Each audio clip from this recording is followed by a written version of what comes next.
Pemirsa, isu mengenai keraguan Komisi Pemberantasan Korupsi atau KPK dalam mengusut dugaan korupsi pada proyek kereta cepat Wus akhirnya terjawab. Lembaga KPK ini menegaskan bahwa proses penyelidikan terhadap dugaan tindak pidana korupsi masih terus berjalan.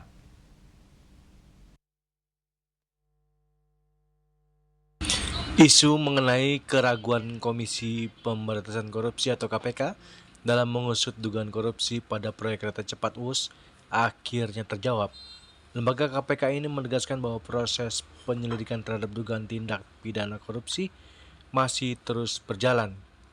Hal tersebut disampaikan juru bicara KPK Budi Prasetyo menanggapi isu yang beredar di masyarakat. Budi menjelaskan KPK saat ini masih mencari bukti-bukti maupun petunjuk terkait dugaan tindak pidana korupsi dalam proyek Wus dengan profesional untuk bisa membuat terang atas perkara tersebut.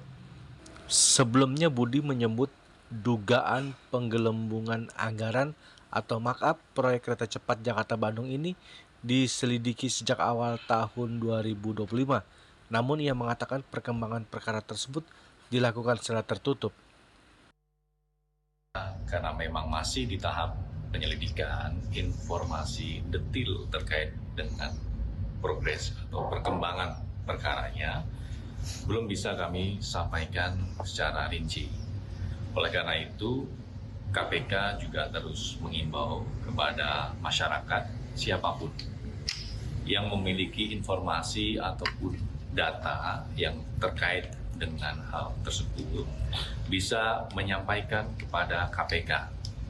Tentu setiap informasi dan data baik yang disampaikan melalui saluran pengaduan masyarakat itu tentu juga bisa menjadi pengayaan bagi tim untuk menelusuri dan mengungkap perkara ini.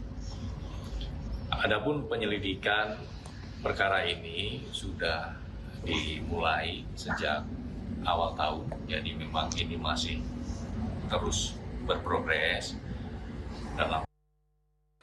Budi menghimbau masyarakat untuk menyampaikan kepada KPK jika memiliki informasi dan data tambahan terkait dugaan korupsi proyek kereta cepat tersebut. Dari Jakarta, Julius Suharto dan Ketut Sumadiasa melaporkan.